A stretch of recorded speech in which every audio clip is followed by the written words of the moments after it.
नमः शिवाय ओम नमः शिवाय ओम नमः शिवाय ओम नमः। नमस्कार दोस्तों, प्रस्तुत है हमारी उज्जैन यात्रा का संपूर्ण वर्णन। हमने अपनी उज्जैन यात्रा का प्रारंभ जबलपुर के मदनमहल स्टेशन से किया। जबलपुर शहर के बीचों बीच बसा मदनमहल स्टेशन रात की हल्की रोशनी में चमक रहा था। घड़ी में रात के 8:58 बजे थे और हल्की ठंडी हवा यात्रियों के चेहरे को छू रही थी। दूर से ट्रेन की सीटी सुनाई दी। यही थी 18,234 नर्मदा एक्सप्रेस, जो बिलासपुर से निकलकर इंदौर की ओर जा रही थी। सामान, चाय के प्यालों की खुशबू और प्लेटफॉर्म पर हलचल के बीच यात्री अपनी अपनी सीटें खोजते हुए ट्रेन में चढ़ रहे थे। 2 मिनट का ठहराव था, इसलिए सब जल्दी जल्दी बैठ गए। ट्रेन धीरे धीरे गति पकड़ती है और शहर की रोशनी पीछे छूट जाती है। खिड़की के बाहर अंधेरे में कहीं कहीं गांवों की टिमटिमाती बत्तियां दिखती हैं। रात गहराती है और यात्री अपने अपने बिस्तर पर लेटकर बातें करते करते नींद में खो जाते हैं। ट्रेन की गति 108 तक पहुंच जाती है।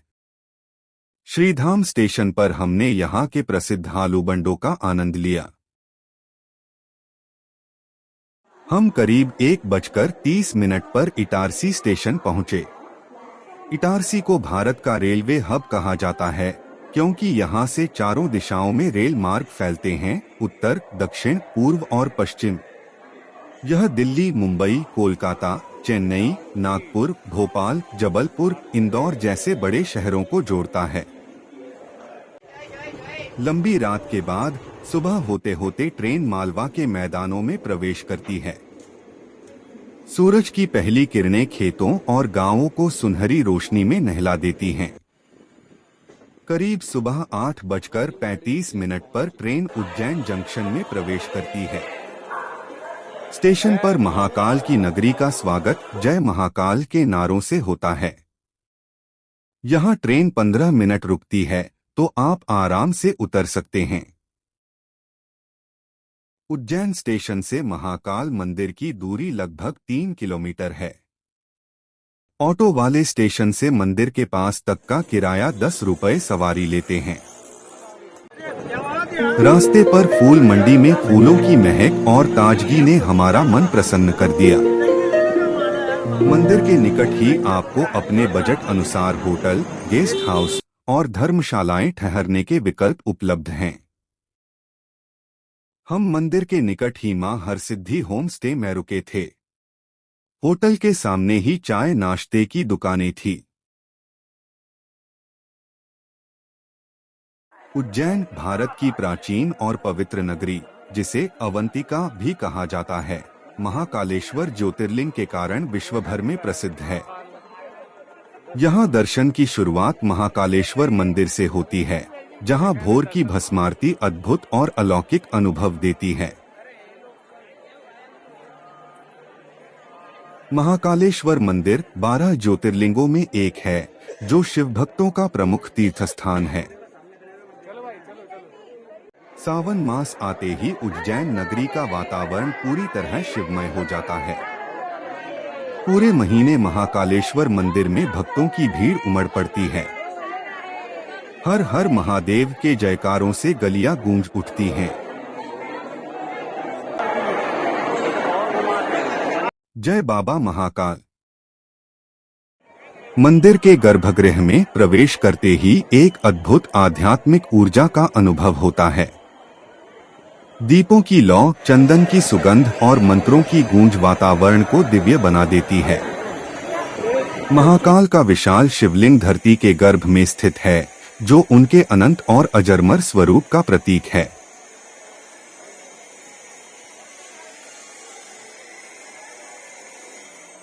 हम महाकाल लोक के अंदर पहुंच रहे हैं। यह महाकालेश्वर मंदिर के चारों ओर विकसित किया गया एक विशाल कॉरिडोर और सांस्कृतिक थीम पार्क है।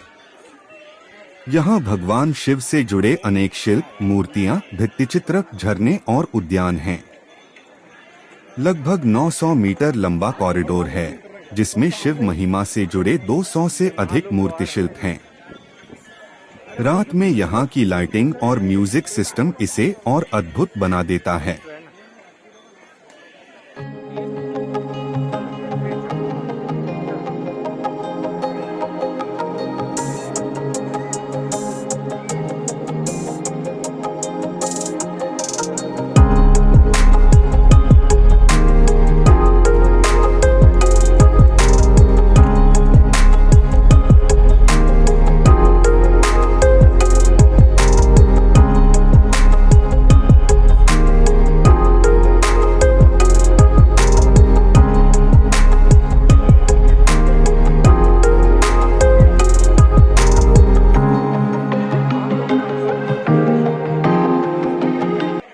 महाकाल लोक परिसर में दर्शन या भ्रमण करने के बाद आप मुख्य द्वार की ओर आएं। वहां से महाकालेश्वर मंदिर के मुख्य प्रवेश द्वार गोपेश्वर दरवाजा की ओर बढ़े। मंदिर परिसर के भीतर या बगल में ही अन्न क्षेत्र भवन स्थित है, जहां श्रद्धालुओं को निःशुल्क भोजन मिलता है। दूरी लगभग 200-300 मीटर है, जिसे पैदल 5-7 मिनट में पार किया जा सकता है। रास्ते में आपको भस्म आरती कतार स्थल, श्रद्धालु विश्राम स्थल और प्रसाद दुकानें दिखाई देंगी। अन्न क्षेत्र से आपको निःशुल्क भोजन पर्ची मिलेगी, जिसको लेकर आप भोजन पा सकते हैं। दर्शन और भोजन करने के बाद हम उज्जैन के अन्य धार्मिक स्थलों की यात्रा पर गए। 500 रुपए में सवारी ऑटो ने 6 स्थलों पर ले जाने को राजी हुआ।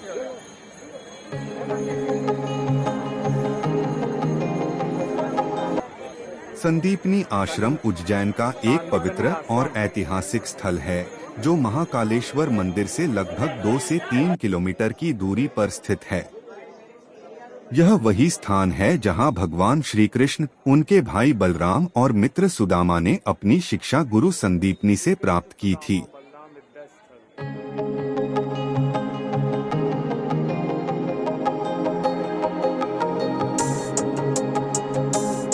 गोमती कुंड को वह स्थान माना जाता है जहां से श्री कृष्ण ने तीर्थों का जल लाकर अपने गुरु को अर्पित किया था।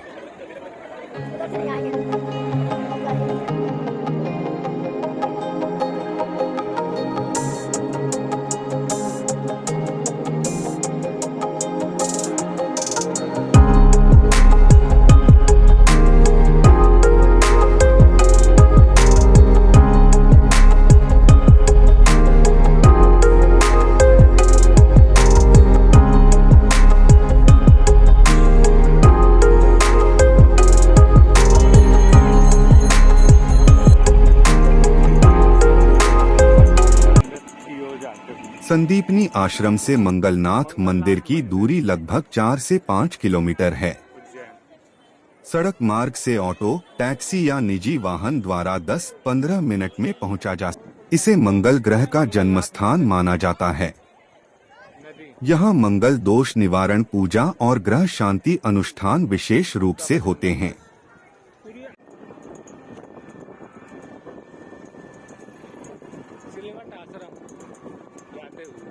श्री सिद्धवट आश्रम मुख्य पहचान, यहाँ स्थित प्राचीन वट वृक्ष बरगद का पेड़ को सिद्धवट कहा जाता है, जिसे अत्यंत पवित्र और सिद्ध माना जाता है।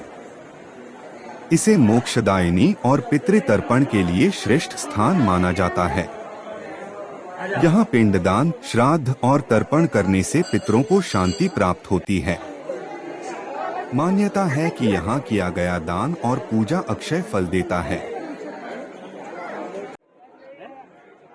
उज्जैन शहर में महाकालेश्वर मंदिर से लगभग 4 किलोमीटर की दूरी पर भगवान काल भैरव हैं, जो भगवान शिव के उग्र रूप और नगर के कोतवाल माने जाते हैं। यहाँ भगवान को मदिरा अर्पित की जाती है, जो पूरे भारत में अद्वितीय है। अर्पित की गई मदिरा चमत्कारिक रूप से शिवलिंग जैसे मुख में गायब हो जाती है। मान्यता है कि काल भैरव भक्तों की रक्षा करते हैं और पाप व भय को नष्ट करते हैं। उज्जैन में प्रवेश से पहले काल भैरव के दर्शन करना शुभ माना जाता है।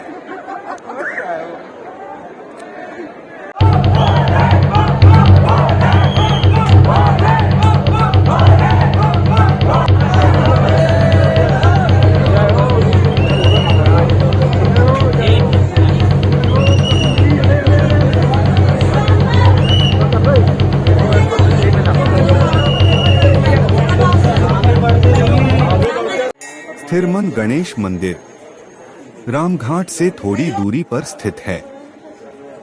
विशेष नाम का अर्थ स्थिर मन का अर्थ है अचल अडिग मन वाला। मान्यता है कि जो भक्त यहाँ आकर गणेश जी का दर्शन करते हैं उनका मन स्थिर और एकाग्र हो जाता है।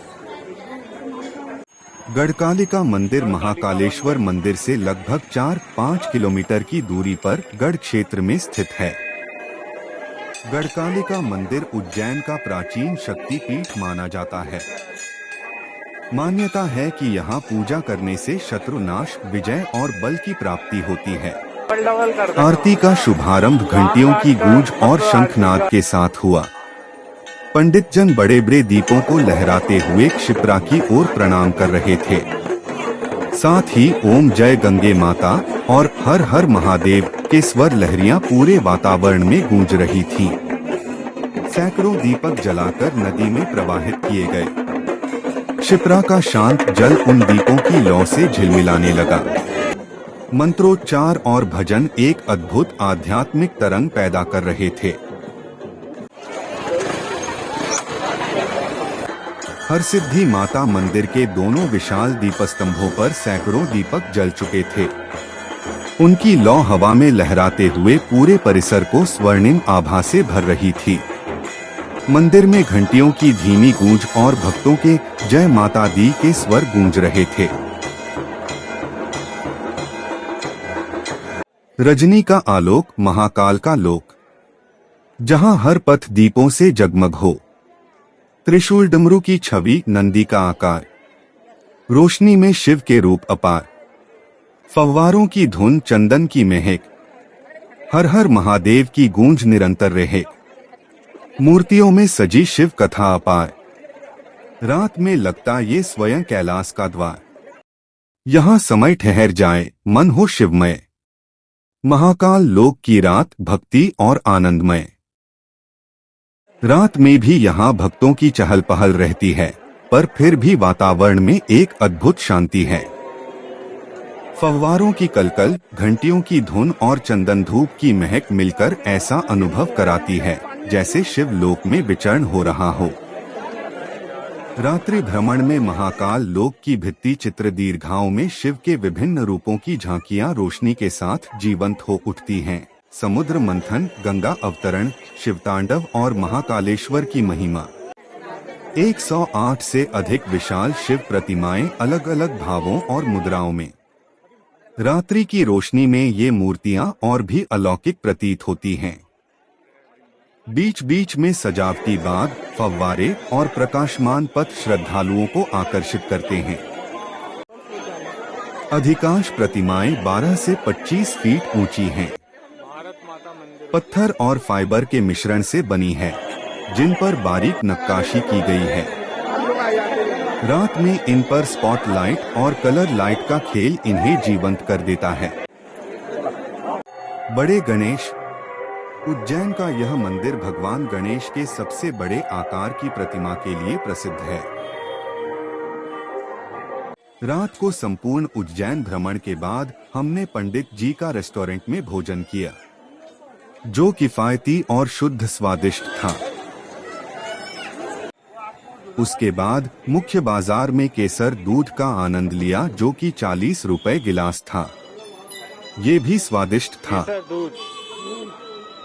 उज्जैन की गलियों से लेकर शिप्रा के घाट तक हर कदम पर महादेव की महिमा और भक्ति की अनुभूति हुई। महाकाल के दरबार में बिताए ये पल जीवन भर के लिए अमूल्य स्मृति बन गए। अब लौटते हैं इस संकल्प के साथ कि अगली पुकार पर फिर महाकाल लोक आएंगे। हर हर महादेव। महाकालेश्वरं नित्यं स्मरामि हृदि संस्थितम्। यात्रा समाप्य गच्छामि पुनः आगमनाय च।